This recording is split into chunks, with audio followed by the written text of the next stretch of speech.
Bonjour à tous et bienvenue dans ce flash. Suite et fin aujourd'hui du séminaire gouvernemental. Les ministres passent en revue depuis hier des actions de l'année écoulée, les avancées réalisées, les obstacles qui ont émaillé l'accomplissement de ces actions.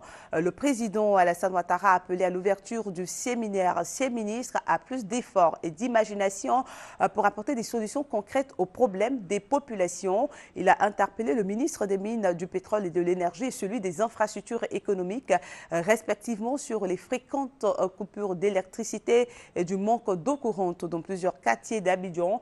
Le président de la République a demandé au ministre de relever le défi au cours de cette année afin que chaque ménage puisse ressentir davantage les retombées des efforts déployés par le gouvernement.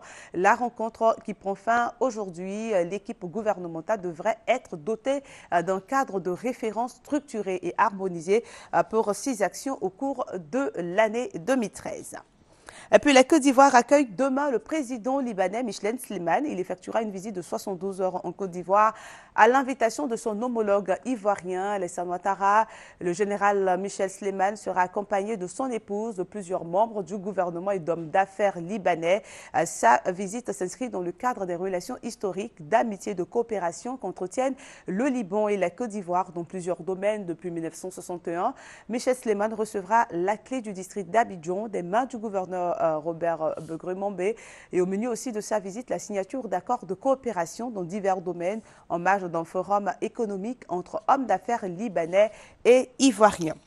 Et puis selon le programme national de santé mentale, plus de 2 millions de personnes ont été traumatisées pendant la crise post-électorale. Plusieurs ONG ont fait des programmes pour aider certaines personnes. Et il est aujourd'hui question de stratégie globale de prise en charge des personnes. Un atelier a été organisé par le programme national de santé mentale. Francis Boifo. À 50 ans, Simone Konan Afoué a déjà 10 ans de crise derrière elle. Après une première partie de vie à Sakassou, c'est à Bobo, deux villes où elle connaît l'horreur en 2002 et 2011 à la suite des crises militaro-politiques. Depuis, elle est malade. Elle fait une dépression nerveuse. C'est que j'ai vécu. Je ne peux pas, j'ai tout perdu. J'ai tout perdu. Mon mari, moi, mes enfants. Maintenant, là, ça va. Par la grâce de Dieu, ça va. C'est l'ONG Cœur Sensible qui a recueilli cette femme dans la rue. La prise en charge psychologiquement, médicalement et lui a installé une cabine cellulaire. Elle n'est pas la seule dans cette situation. Il y a beaucoup de cas que nous suivons. À Bobo, Makori, nous avons beaucoup de situations que nous devons suivre. Mais malheureusement, nous n'avons pas assez de moyens.